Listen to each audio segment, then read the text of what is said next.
apa kabarnya hari ini? Masih baik-baik aja kan? Di video kali ini kita akan melanjutkan cerita Donghua, Martial Peak. Oke, nggak usah lama-lama lagi, kita langsung aja ke ceritanya. Yang mulia, sungguh kejam. Saya heran apa yang telah dilakukan Cumbolo sehingga menyinggung perasaan Anda.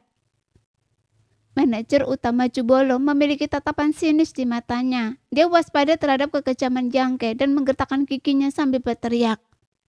Pemuda ini membunuh 4 kultivator alam sumber do dari sekte Cubolonya sekaligus dan melumpuhkan kultivasi raksasa botak itu. Tindakannya tegas dan tanpa ampun dan tidak mungkin masalah ini bisa berakhir dengan damai. Namun meskipun Yangke kuat, dia tidak terlalu takut. Seperti kata pepatah, bahkan naga yang kuat pun tidak dapat menekan ular lokal. Di wilayah kecil Goceng ini, semua orang harus menghormati Cubolo. Anda tidak menyinggung saya, tapi Anda telah menyinggung adik perempuan saya. Yangka menatap dingin kepada tokoh itu. Seringnya tersungging di bibirnya dan melanjutkan. Jangan bilang Anda tidak tahu apa-apa tentang ini. Serahkan barangnya atau Anda akan berakhir seperti dia. Sambil berbicara, Yangke menunjuk pria botak bertubuh kekar itu. Ekspresi kepala manajer berubah. Awalnya ia berencana untuk mengulur waktu Yangke sampai bala bantuan tiba. Begitu bala bantuan tiba, Yangke akan membalas jasanya 100 kali lipat atas apa yang telah ia lakukan di Cubolo. Namun ia tidak menyangka, Yangke sama sekali tidak memberinya kesempatan itu. Dilihat dari kata-katanya, Yangke tidak memberi waktu untuk bernafas. Apakah yang mulia tahu tempat seperti apa Cubolo saya ini dan siapa yang ada di belakang Anda sehingga Anda berani berteriak seperti ini di sini? Kepala manajer telah hidup selama bertahun-tahun dan memiliki kultivasi puncak alam sumber do. Tentu saja dia tidak bisa diintimidasi oleh beberapa kata Yangke. Sepertinya Anda sudah menentukan pilihan Anda. Kalau begitu jangan salahkan saya kalau saya bersikap kejam. Yangke mencibir, niat pihak lain begitu jelas, dia bisa melihat semuanya dengan mudah. Namun dia tidak takut dan tidak perlu berkata lebih lanjut. Dengan itu sosok Yangke menghilang dan dia langsung mendekat di depan lelaki tua itu. Di bawah manipulasi hukum spesial, area dalam radius beberapa puluh kaki seketika menjadi sekeras batu. Ruang itu sendiri membeku. Manajer utama itu ketakutan, dahinya dipenuhi keringat dingin. Bahkan dengan kekuatan dan penglihatannya, dia tidak melihat bagaimana Yangke menerkamnya. Menyadari bahwa dia benar-benar telah mengganggu sarang lebah dan merasakan ruang di sekitarnya membeku, dia dengan panik mendorong energi sumbernya ke belakang sambil berteriak. Menara Jubao adalah milik tuan kota, tapi Anda berani bertindak sembrono di sini. Jangan pernah berpikir untuk meninggalkan kota Go hidup-hidup. Pada titik ini dia tidak lagi punya waktu luang untuk bersikap malu-malu dan langsung mengungkapkan dukungannya, berharap Yangke akan ragu untuk bertindak gegabah. Karena penguasa kota Go adalah yang terkuat dan satu-satunya ahli alam kaisar. Manajer toko tampak terkejut karena Yangke tetap tenang dan lelaki tua itu tidak melihat perubahan emosi di matanya. Seolah-olah ia sudah memperkirakan hal ini sejak awal. Anak ini sudah gila. Lelaki tua itu ketakutan mengetahui bahwa pendukungnya adalah penguasa kota. Dia masih berani bertindak sembrono. Bukankah itu berarti dia sama sekali tidak takut pada penguasa kota? Sungguh konyol bahwa dia berharap dapat menggunakan penguasa kota untuk mengintimidasinya, tetapi hasilnya justru sebaliknya. Terbatas oleh ruang di sekitarnya, bahkan seorang lelaki tua yang kuat pun tidak bisa bergerak bebas. Dia merasakan meridiannya tersumbat. Energi sumbernya mengalir lambat. Dalam keputusasaan, dia hanya bisa menggigit lidahnya, meludahkan seteguk sari darah, dan memanggil gunting emas besar. Kemudian dia menebas Yangke. Gunting emas itu berkualitas tinggi, memancarkan fluktuasi energi dari harta karun sumber do tingkat atas. Terlebih lagi, tidak diketahui kekuatan magis apa yang dimilikinya. Begitu dia melepaskannya, gunting itu membuat retakan di ruang yang mengeras. Orang tua itu merasakan tekanan mereda dan energi sumber di dalam meridiannya akhirnya mulai mengalir dengan lancar. Namun sebelum dia dapat mengambil tindakan lebih lanjut, cahaya kemasan yang samar perlahan muncul di depan matanya. Tanpa sadar ia mendongak menatap Yangke hanya untuk melihat cahaya kemasan memancar dari mata kiri Yangke. Dan pupil mata kirinya telah berubah menjadi garis vertikal yang megah, memancarkan kekuatan yang menakutkan. Saat bertemu dengan mata itu, lelaki tua itu merasakan kegelisahan yang tiba-tiba.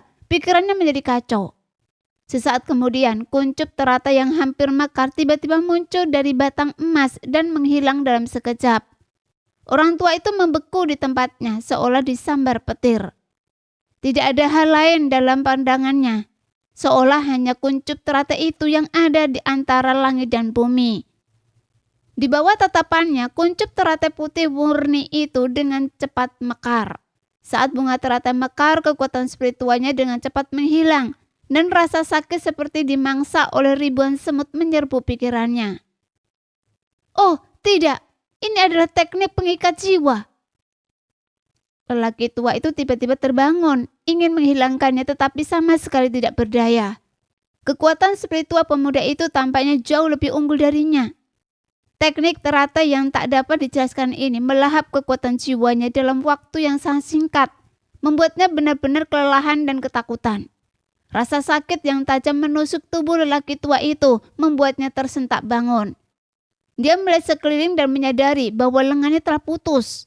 Darah menyembur dari luka dan tumpah ke tanah. Namun pemuda itu memasang ekspresi dingin dan dengan santai mengulurkan telapak tangannya, lalu meletakkannya di dadanya. Mengingat kembali adegan yang dia saksikan di balik bayangan dan apa yang dikatakan Yangke sebelumnya, dia tahu betul apa maksud Yangke dengan tindakan ini. Dia benar-benar ingin menghancurkan kultivasinya. Orang tua itu gemetar seperti daun dan berteriak sekuat tenaga. Tidak, mari kita bicarakan ini. Saya akan mengabulkan permintaan Anda. Saat dia berbicara, telapak tangan Yangke masih menekan dan dada lelaki tua itu tampak remuk sekitar 1 inci. Dia memuntahkan darah dan terlempar ke belakang hingga menabrak meja, mendarat dengan keras. Dengan satu pukulan telapak tangan, lelaki tua itu seperti raksasa botak. Dantiannya hancur oleh Yangke, meridiannya hancur, dan kultivasinya hilang sepenuhnya. Anda tidak menghargai ketika saya berbicara baik-baik pada Anda, jadi Anda tidak perlu mengatakan apapun sekarang. Yangke bahkan tidak melirik lelaki tua itu, dia hanya mengulurkan tangan dan mengambil cincin spesialnya dari lengan yang terputus, melemparkannya ke Liu Qianyun dan berkata, "Lihat, apakah barang-barang Anda di sini?" Liu Qianyun tanpa sadar menerimanya, tetapi dia jelas masih linglung, menatap Yangke dengan ekspresi kosong dan terkejut. Tidak dapat memahami bagaimana Yangke bisa menjadi begitu kuat hanya dalam beberapa tahun. Membunuh keempat kultivator tingkat 1 Doyuan secara instan adalah satu hal, tetapi raksasa botak dan pemilik toko itu bukanlah kultivator Doyuan biasa. Namun, kedua orang ini masih tampak seperti anak kecil yang menggelikan di hadapan Yangke. Dipukuli tanpa kekuatan untuk melawan balik, dan kultivasi mereka hampir lumpuh dalam satu pertukaran serangan. Mengingat bagaimana mereka berdua dipaksa bergabung dengan sekte Biu dan selamat hanya dengan mengandalkan perlindungan Bian Yuqing, Liu Qianyun hampir tidak percaya bahwa ini adalah orang yang sama. "Kakak senior, Anda telah naik pangkat menjadi kaisar?" tanya Liu Qianyun dengan tatapan kosong. "Masih belum." Yangke tersenyum tipis. Liu Qianyun bahkan lebih terkejut. Jika Yangke sudah begitu ganas bahkan sebelum menjadi kaisar, apa yang akan terjadi jika dia benar-benar menjadi kaisar? Dia adalah sosok berpengaruh di padang bintang liar yang luas dan seorang jenius yang hanya muncul sekali dalam 1000 tahun. Namun dibandingkan dengan Yangke, dia merasa kemampuan kultivasinya sangat buruk dan tidak kompeten. "Apakah barangnya ada di sini?" tanya Yangke lagi. Liu Qianyun kemudian buru-buru mulai mencari dan setelah beberapa saat dia mengeluarkan sebuah kotak giok dari cincin ruangnya dan tersenyum. "Masih di sini." Kotak giok ini adalah kotak yang ia gunakan untuk menyimpan ramuan tersebut. Ada juga batasan yang ia tetapkan sendiri pada kotak-kotak giok itu, dan batasan itu belum dicabut. Tampaknya kepala manajer Chubo belum sempat membuka kotak giok itu setelah mendapatkannya. Simpan juga cincin itu, anggap saja itu kompensasi dari manajer kepala. Yangke tersenyum tipis dan berkata dengan sinis. Manajer kepala bukanlah orang yang pelit. Mendengar itu, manajer yang sedang membungkuk di atas meja kasir hampir pingsan dan kesulitan bernafas. Cincinnya berisi banyak barang berharga, harta karun langka dan berharga yang diperoleh oleh pavilion harta karun. Barang-barang yang direncanakannya akan dijualnya, dan hal lain yang tidak bisa dipamerkan secara terbuka. Tidak berlebihan jika dikatakan cincin spesialnya tak ternilai harganya. Saat Yangke hendak merebut cincinnya hanya dengan satu kata, kepala toko itu merasa hatinya hancur, tak berdaya. Situasinya di luar kendalinya, dan bahkan jika dia ingin melawan, dia tidak memiliki kekuatan. Bukankah ini tidak pantas? Liu Qianjun belum pernah melakukan hal seperti ini sebelumnya dan untuk sesaat tidak dapat menerimanya. Merasa bahwa moral dan batasan moralnya telah dipertanyakan. Tidak ada yang salah dengan itu. Yangke mencibir. Banyak sekali barang di sini yang dicuri secara paksa. Jika mereka diizinkan merampok orang lain, mengapa kita tidak boleh merampok mereka? Baiklah. Liu Qianjun dengan senang hati menyimpan cincin spesial itu, merasa tidak ada lagi tekanan. Kalau dipikir-pikir, seandainya dia tidak bertemu Yangke secara kebetulan kali ini, dia pasti sudah dirampok. Bukan hanya dirampok, tapi dia juga akan terluka. Orang-orang dari Jubalo telah menindas orang-orang lemah di Gacheng selama bertahun-tahun dan pasti telah melakukan banyak hal buruk. Sebenarnya tidak perlu merasa tertekan untuk merampok seseorang seperti ini. Anggap saja ini sebagai penegakan keadilan untuk surga. Nah, Anda memang berani, tapi Anda ditakdirkan untuk tidak hidup melewati besok. Tuan kota tidak akan membiarkan Anda lolos begitu saja. Kultivasi kepala pelayan kini telah hancur total, jadi dia tidak perlu takut. Dia putus asa dan menatap Yangke dengan tatapan penuh kebencian. Sambil berbicara, dia memuntahkan seteguk darah dan mencibir. Saya akan memakan daging Anda sepotong demi sepotong saat waktunya tiba. Mendengar itu, ekspresi Liu Qianjun berubah drastis dan dia berkata dengan suara gemetar. Kakak senior, mari kita segera pergi atau akan terlambat.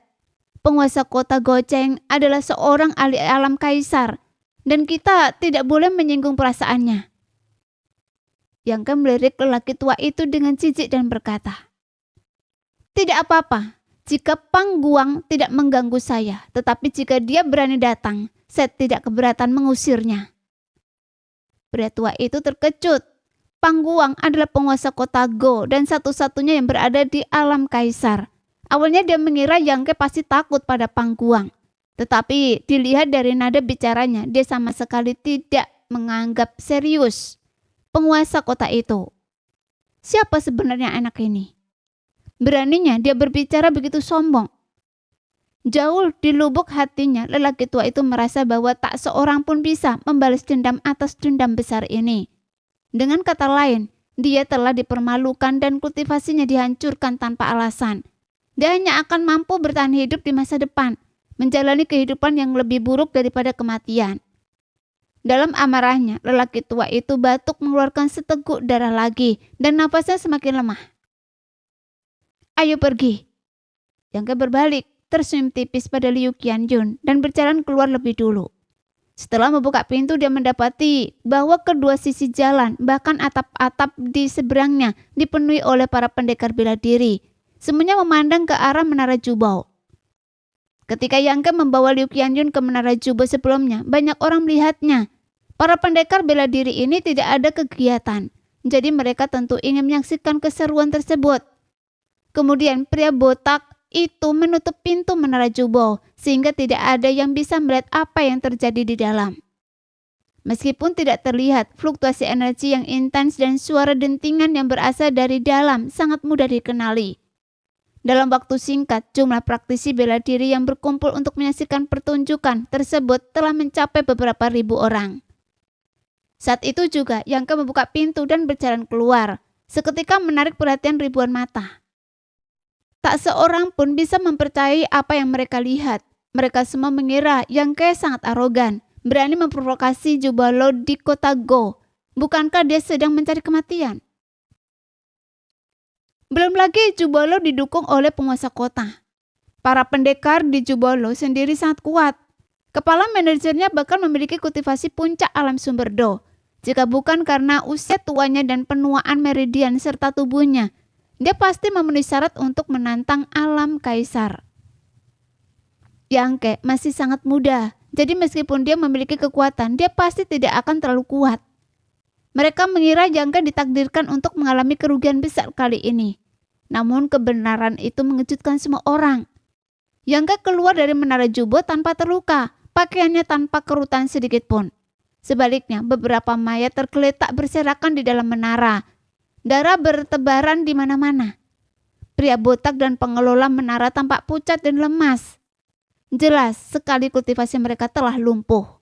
Sehingga seruan kaget serentak terdengar dan tatapan banyak pendekar bela diri ke arah Yang Ke akhirnya berubah warna. Menyadari bahwa pemuda ini mungkin bukan orang yang bisa dianggap remeh dan kemungkinan besar juga seorang ahli alam kaisar. Lagi pula, sudah berapa lama dia berada di dalam? Hanya dalam beberapa lusin tarikan nafas, dia seorang diri mendatangkan malapetaka di pavilion harta karun. Jika dia tidak berada di alam kaisar, bagaimana mungkin dia memiliki kemampuan seperti itu? Ketika Yang Ke keluar, para pendekar yang berkumpul di dekatnya tanpa sadar mundur. Mata mereka dipenuhi rasa takut. Yang Ke melirik dingin ke sekeliling, mendengus dan mengabaikan orang-orang itu. Dia hanya membawa Liu Qianyun ke kedai teh di seberang jalan dan naik ke meja teh di lantai 3. Dia merintahkan seseorang untuk membawakan teko teh spiritual. Dia membuat keributan besar di Jubolo, melukai dan membunuh para stafnya. Bukannya melarikan diri, dia malah pergi ke kedai teh di seberang jalan untuk minum teh. Sebuah pemandangan yang membuat para saksi mata tak percaya. Mereka semua diam-diam mengagumi keberanian Yang Ke, berpikir bahwa dia cukup kuat untuk tidak takut pada Pang Guang. Atau dia memiliki latar belakang yang kuat yang membuat Pang Guang ragu untuk bertindak gegabah. Namun, mereka tidak memiliki hubungan dengan Yang Ke, jadi tentu saja mereka tidak mempermasalahkan hal-hal seperti itu. Sebaliknya, toko Jubalo yang terbuka lebar justru menarik minat para pendekar bela diri ini. Para pendekar bela diri yang sering mengunjungi kota Go, sebagian besar adalah orang-orang yang memperlakukan nyawa manusia seperti sampah. Kadang memiliki gaya bertarung yang kejam. Mereka tidak peduli siapa yang benar atau yang salah dalam hal ini. Hanya saja ramuan spiritual, obat-obatan dan harta karun langka yang dipajang di pavilion harta karun saat ini tidak dijaga. Ini adalah kesempatan sempurna untuk menyerang. Meskipun Jubalo dimiliki oleh Pang Guang, orang-orang didorong oleh keserakahan. Bahkan burung pun mati demi makanan. Pada titik ini selalu ada beberapa orang yang tidak bisa menahan godaan. Setelah hening sejenak, sesosok tiba-tiba melesat keluar dari kerumunan, bergegas masuk ke pavilion harta karun dan menyapu semua ramuan dan obat-obatan spiritual di lemari obat ke dalam cincin ruangnya. Melihat ini, yang lain tidak dapat lagi menahan diri. Mereka mengikuti jejak dan dalam waktu singkat banyak sekali pendekar bela diri bergegas masuk ke pavilion harta karun untuk menjarahnya. Dalam waktu singkat, seluruh pavilion harta karun dikosongkan. Semua barang yang sedikit berharga pun lenyap. Dan setelah barang-barang itu hilang, para pendekar bela diri dengan cepat berpencar, seperti burung dan binatang buas, menghilang tanpa jejak. Di kedai teh, Yang Ke menyaksikan pemandangan ini berlangsung tanpa terpengaruh sedikit pun. Tetapi ia memperoleh sedikit pemahaman tentang perilaku para pendekar bela diri di kota Go. Kakak senior, Liu Qianyun merasa sangat tidak nyaman dan berkata dengan malu-malu, "Ayo pergi." Bukan karena dia kurang percaya diri dengan kekuatan Yang Ke, tetapi setelah menyebabkan kekacauan sebesar itu, dan karena dialah yang memulai semuanya, dia tidak ingin mengundang musuh yang lebih kuat lagi untuk Yang Ke. Tidak perlu. Yang Ke tersenyum tipis, menuangkan secangkir teh spiritual untuknya dan berkata, "Tempat ini sangat kacau. Bagaimana Anda bisa sampai di sini?" Dia masih sangat penasaran dengan pengalaman Liu Qianyun selama beberapa tahun terakhir. Setelah mereka melarikan diri dari sekte Biu bersama, dia memberikan setengah dari harta berharganya kepada Liu Qianyun dan mereka berdua melarikan diri secara terpisah. Kemudian, Yang Ke pergi ke kota Finglin dan telah bekerja keras sejak saat itu. Dia tidak pernah menyangka akan bertemu dengannya ketika melewati Gocheng. Sesudah berada di sini selama beberapa tahun, kata Liu Qianyun sambil tersenyum kecut, secara singkat menceritakan pengalamannya selama beberapa tahun terakhir. Tidak banyak yang bisa dikatakan. Setelah berpisah dengan Yang Ke, dia berkelana di wilayah selatan seperti lalat tanpa kepala hingga tiba di kota Go, tempat dia akhirnya menetap. Meskipun kota Go kacau, ada banyak tempat di dekatnya yang cocok untuknya berlatih. Dia bisa menemukan beberapa sumber daya kultivasi di tempat-tempat itu. Selama bertahun-tahun, meskipun hidupnya sulit, setidaknya dia telah maju ke alam sumber Do. Beberapa hari yang lalu, dia secara tidak sengaja mendapatkan ramuan spiritual di tempat terdekat bernama Pegungan Jisoo. Dia berpikir untuk membawanya kembali dan menjualnya untuk mendapatkan beberapa kristal sumber, lalu membeli beberapa pil kondensasi sumber. Dia berpikir bahwa Menara Jubo didukung oleh penguasa kota dan seharusnya sangat bagus. Namun dia tidak menyangka bahwa setelah Menara Jubo melihatnya mengeluarkan ramuan spiritual itu, orang-orang di Menara Jubo hanya menawarnya harga 10.000 kristal sumber kelas rendah. Meskipun Liu Qianyun tidak tahu apa itu obat spiritual atau apa efeknya, dia secara naluriah merasa bahwa itu pasti bernilai lebih dari sekedar beberapa kristal sumber. Jadi mengapa dia harus menjualnya?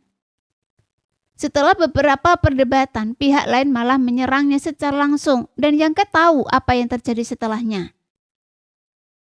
Kakak senior, ini ambillah ramuan ini. Saya juga tidak tahu apa isinya, kata Liu Qianyun sambil menyerahkan kotak giok itu kepada Yang Ke. Coba saya lihat. Yang Ke mengulurkan tangan dan mengambil kotak giok itu, melepaskan pembatasannya dan membukanya sedikit. Dalam sekejap, aroma lembut tercium dari kotak giok itu. Saat Yang Ke menghirup aroma tersebut, ia merasa segar kembali dan pikirannya menjadi jauh lebih jernih. Dengan bunyi gedebuk, Yang Ke buru-buru menutup kotak giok itu. Wajahnya dipenuhi rasa tidak percaya. Meskipun dia hanya membuka kotak giok itu sedikit, indera ilahnya dengan jelas melihat obat spiritual di dalamnya. Benda itu persis sama dengan teratai roh hangat miliknya. Kecuali bahwa benda itu tidak memiliki 7 warna. Sebaliknya, warnanya putih murni dan aura yang dipancarkannya juga agak mirip dengan teratai roh hangat. Seolah-olah itu adalah teratai roh hangat yang menyusut lebih dari 10 kali lipat. Tidak, ini bukan teratai roh hangat. Legenda mengatakan bahwa teratai roh hangat adalah harta karun tertinggi langit dan bumi, seperti pohon abadi. Hanya ada satu di seluruh dunia. Dan sama sekali tidak ada yang kedua. Jadi ini mungkin teratai ilahi yang memperbaiki surga. Yang Ke tiba-tiba teringat informasi yang tercatat dalam gulungan giok yang ditinggalkan oleh Gong Sun Mo, murid ketiga Kaisar Agung Pil Ajaib, dan langsung mengenali ramuan spiritual apa ini. Ini jelas merupakan teratai ilahi legendaris yang memperbaiki surga.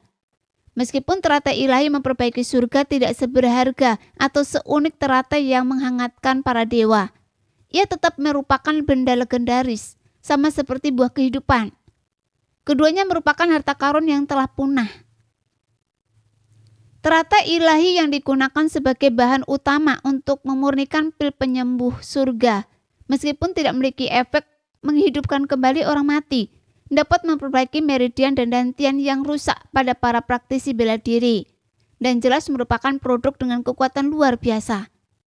Sama seperti pria botak bertubuh kekar dan kepala manajer Jubalo, meskipun Yang Ke telah melumpuhkan kultivasi mereka, jika mereka dapat meminum pil penyembuh surga, meridian dan dantian mereka yang rusak akan pulih sepenuhnya dalam waktu kurang dari 3 bulan. Namun hal ini hanya ada dalam legenda, tidak ada seorang pun yang pernah benar-benar melihatnya. Orang-orang dari Jubalo benar-benar ingin membeli teratai penyembuh langit Shinshu secara paksa seharga 10.000 kristal sumber berkualitas rendah. Jadi Yang Ke tidak tahu apakah mereka sudah gila. Hanya 10.000 kristal sumber berkualitas rendah, bahkan tidak cukup untuk mencium aroma teratai penyembuh surga.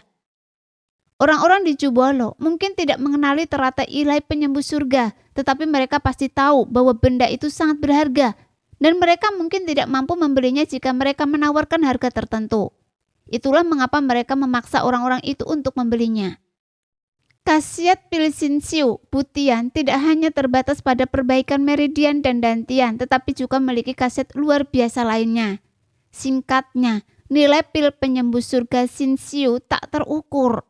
Yangke tidak pernah menyangka bahwa Liu Qianjun akan memiliki keberuntungan sebesar itu untuk mendapatkan benda suci tersebut. Adikku, apakah Anda ingat dari mana Anda mendapatkan ramuan ini? Tanya Yangke dengan suara berat. Jauh di dalam pegunungan kekosongan sunyi. Liu Qianjun mengingat dengan sedikit rasa takut. Saya dikejar oleh binatang buas iblis dan melarikan diri ke sana dalam keadaan panik. Jika tidak, saya tidak akan pergi ke sana.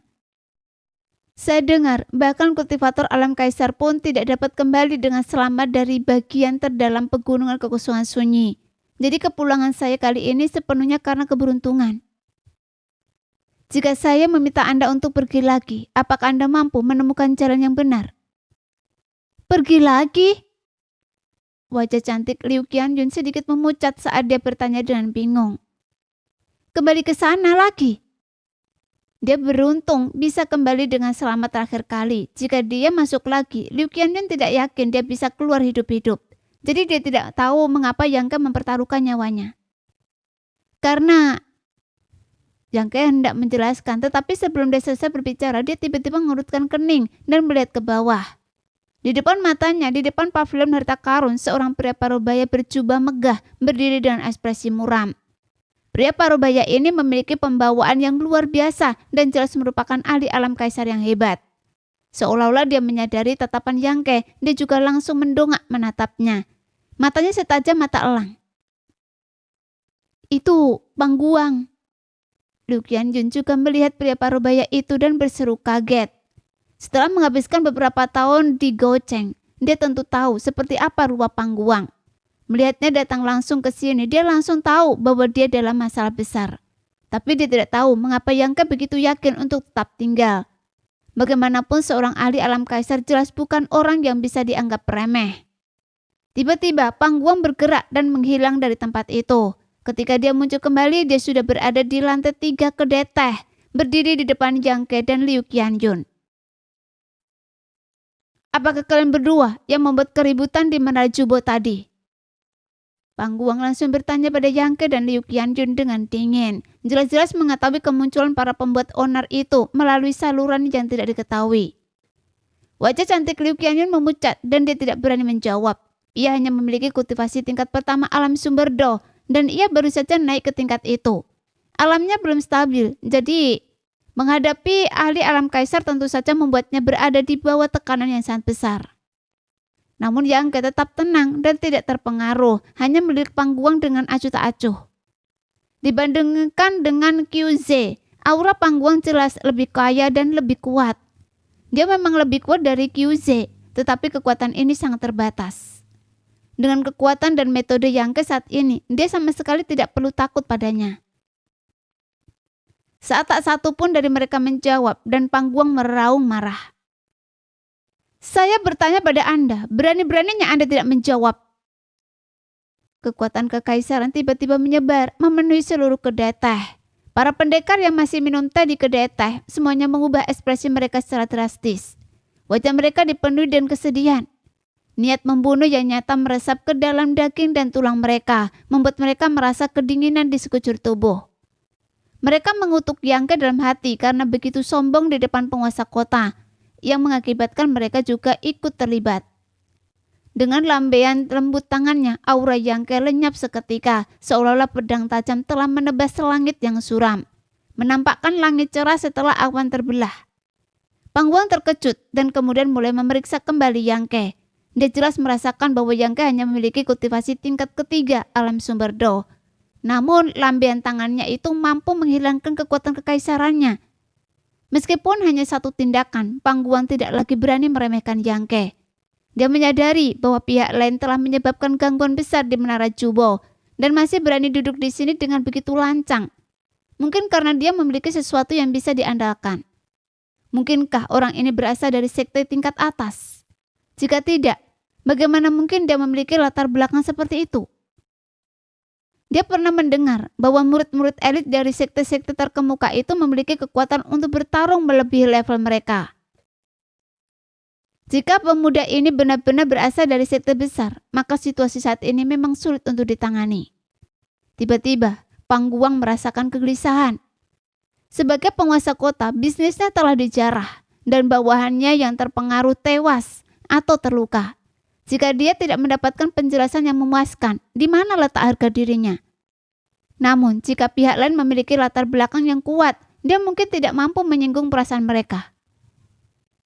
Jangan tertipu oleh fakta bahwa Pangguang adalah seorang tiran lokal di kota Go. Di mata sekte-sekte teratas itu, dia bukan apa-apa. Mereka dapat dengan mudah mengirim seorang tetua untuk melenyapkannya puluhan atau bahkan ratusan kali. Saat pikirannya berkecamuk, mencoba mencari cara untuk menyelesaikan kejadian hari ini tanpa menyinggung siapapun atau kehilangan muka. Tiba-tiba dia merasakan sesuatu yang tidak beres di sampingnya. Dia terkejut. Sambil menoleh, ia melihat seorang pria tua yang entah kapan muncul di sampingnya. Pria itu berambut putih, bertubuh tegap dan mengenakan jubah linen abu-abu, tampak biasa saja. Kapan orang tua ini tiba? Pangguang dipenuhi rasa terkejut dan ragu. Ia begitu fokus pada masalah Yangke sehingga tidak menyadari ketika lelaki tua itu mendekat. Terlebih lagi, wajah lelaki tua itu sama sekali tidak dikenalnya. Ia jelas belum pernah melihatnya sebelumnya. Saat pria tua itu tiba-tiba muncul, Yangke juga terkejut. Pangguang teralihkan perhatiannya dan tidak terlalu memperhatikan penampilan lelaki tua itu, tetapi Yangke melihatnya dengan jelas. Pria parubaya itu muncul tanpa peringatan apapun, seolah-olah dia muncul dalam sekejap mata. Yangke memusatkan pikirannya dan dia melepaskan indera ilainya untuk menyelidiki tingkat kultivasi lelaki tua itu. Namun yang mengejutkannya, indera ilainya menghilang tanpa jejak, seolah-olah tenggelam ke laut. Orang ini sebenarnya adalah ahli alam kaisar yang bahkan lebih kuat daripada Pangguang. Setidaknya di tingkat kedua alam kaisar.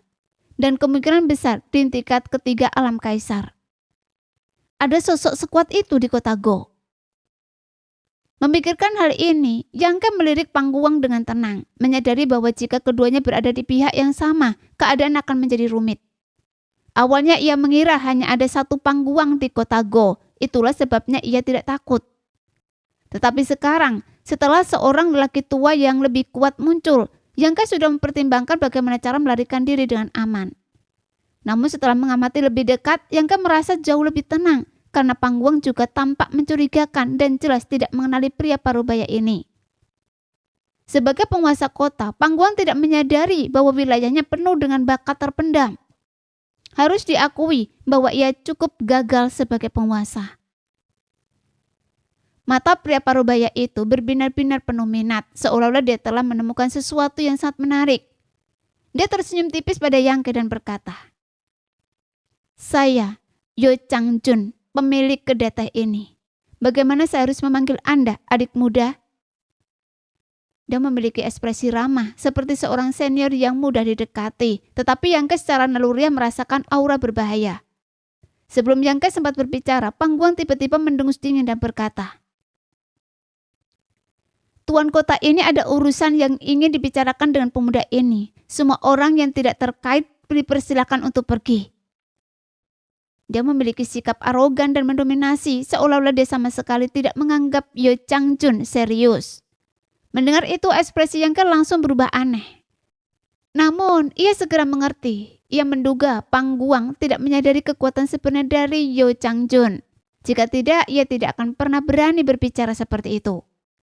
Selain itu, ia sebelumnya pernah mencoba pamer di depan Yangke tetapi gagal. Dan sekarang Yo Changjun muncul. Ia bahkan tidak menatapnya dengan seksama. Jadi ia mungkin agak malu dan marah. Satu hal jika Yangke mengabaikannya, tetapi bagaimana mungkin seorang pemilik kedai teh biasa yang berada di bawah yudisnya berani mengabaikannya? Sebagai penguasa sebuah kota, bagaimana mungkin Pangguang mentolerir hal ini? "Anda ingin saya mundur?" Yo Changjun terkekeh menatap Pangguang dengan penuh minat dan berkata dengan suara dingin, Anda yakin? Pangguang kemudian menyadari ada yang salah dan buru-buru melepaskan indera ilainya untuk memeriksa tingkat kultivasi Yo Changjun. Tetapi sudah terlambat. Sebelum indera ilainya sempat menyentuh Yo Changjun, yang terakhir sudah menampar Pangguang dengan ringan dan mendengus dingin. Seorang kaisar yang mulia tingkat pertama berani kurang ajar di depan saya. Minggir dari jalan saya.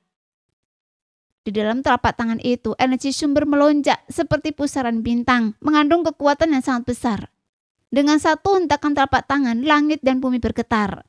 Ekspresi Pangguang berubah drastis. Dia menyadari bahwa dia telah bertindak gegabah dan memprovokasi seseorang yang seharusnya tidak dia ganggu. Dengan panik, dia buru-buru mundur, sambil berkata dengan ketakutan, "Senior, mohon maafkan saya." Tak peduli bagaimana ia menghindar dan bertahan, telapak tangan itu tetap mendarat dengan keras di dadanya. Dengan bunyi gedebuk keras, Pangguang terlempar seperti boneka kain, menabrak puluhan bangunan di sepanjang jalan sebelum mendarat di tanah dalam keadaan menyedihkan, memuntahkan seteguk darah. Di lantai 3 kedai Teh Yuiting, para praktisi bela diri yang tadinya berisik sekarang terdiam cekam. Semua ahli bela diri menyaksikan adegan ini hampir saja terbelalak kaget. Pangguang, penguasa kota Go dan kultivasi alam kaisar tingkat pertama, ternyata terlempar jauh hanya dengan satu pukulan telapak tangan dari seorang laki tua setengah dewasa. Terlebih lagi, pria parubaya ini sebenarnya adalah pemilik kedai Teh Yuiting. Mereka tidak akan pernah mempercayainya jika mereka tidak melihatnya dengan mata kepala sendiri. Ternyata, tokoh berpengaruh sebenarnya di kota Go bukanlah penguasa kota yang terlihat jelas, melainkan pemilik kedai teh tersembunyi ini. Jika pemilik kedai teh ini bisa membuat Pangguang terpental hanya dengan satu pukulan telapak tangan, seberapa tinggi tingkat kultivasinya? Apakah dia berada di tingkat kedua atau ketiga alam kaisar? Pada saat ini semua orang sangat terkejut. Beberapa dari mereka teringat bagaimana mereka sebelumnya pernah membuat ulah di kedai Teh Yuiting dan sengaja mempersulit para staf.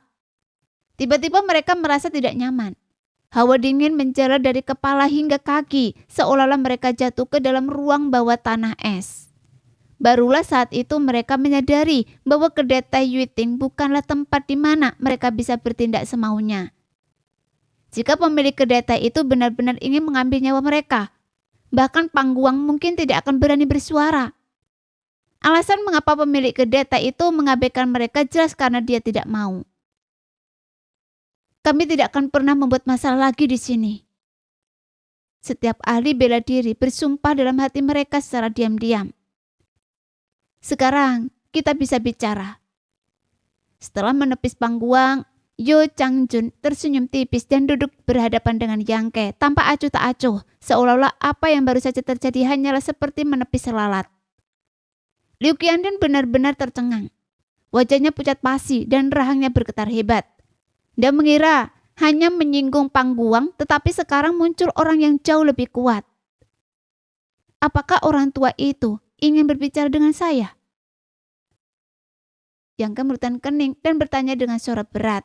Menilai dari tindakan Yo Changjun barusan, orang ini jelas tidak sebaik yang terlihat di permukaan. Sebaliknya, dia adalah monster tua yang tak terduga. Bagaimana mungkin Yang Ke berani bersikap ceroboh saat berurusan dengan orang seperti ini? Sambil berbicara, Yang Ke dengan hati-hati menyelipkan kotak giok di tangannya ke dalam jubahnya. Namun tindakannya jelas tidak luput dari perhatian Yo Changjun. Pemilik kedai Teh Yuiting itu hanya mengulurkan tangan dan kotak di tangan Yang Ke terbang ke telapak tangannya. Ekspresi Yang Ke langsung berubah gelap. Dia tahu bahwa Yo Changjun pasti telah merasakan aura teratai penyembus surga. Itulah sebabnya dia tiba-tiba muncul. Harta karun semacam ini yang memiliki kekuatan untuk menciptakan sangat berguna bagi setiap ahli bela diri. Jika tidak, dia tidak akan langsung mengambil barang-barangnya sendiri seperti itu. Seandainya dia tahu ini akan terjadi, Yang Ke tidak akan membuka segel kotak giok di sini. Siapa yang menyangka bahwa monster tua yang begitu kuat tersembunyi di kedai teh ini? Yang Ke menghela nafas dalam hati, diam-diam berharap Yang Changjun tidak menyadari rahasia teratai penyembus surga. Mari kita bicarakan ini. Yo Changjun terkekeh menatapnya dengan tatapan dan berkata, Jangan coba-coba membodohi saya, nak. Sambil berbicara, ia pelan membuka kotak giok itu sedikit dan ekspresinya langsung berubah sangat serius. Seolah-olah ia telah menemukan harta karun yang tak ternilai harganya. Seolah-olah isi kotak giok itu sangat penting baginya. Aroma samar tercium dari kotak giok itu. Mata Yo Chang-jun berkilat dengan cahaya yang menakutkan saat dia berseru gembira. Memang benar, ini dia. Setelah menunggu di sini selama 200 tahun dan akhirnya terbayar. Wajah Yang Ke langsung berubah muram. Berdasarkan ucapan Yo Chang-jun, dia tahu bahwa pihak lain mengenali teratai penyembuh surga dan bahwa orang tua ini telah menyembunyikan identitasnya di sini. Membuka kedai teh, semua demi harta karun ini, dan telah menunggu di sini selama lebih dari 200 tahun. Nah, katakan pada saya, dari mana Anda mendapatkan ini? Setelah memastikan bahwa kotak giok itu berisi teratai penyembuh surga, Yo Chang-jun tiba-tiba menjadi tidak sabar. Kehangatannya yang sebelumnya hilang sepenuhnya. Nada suaranya berubah menjadi sinis, seolah-olah dia bermaksud membuat Yang Ke menyesal karena tidak menjawab dengan jujur. Nah, sekian dulu cerita kali ini. Kita lanjut lain hari ya guys ya. Bye-bye.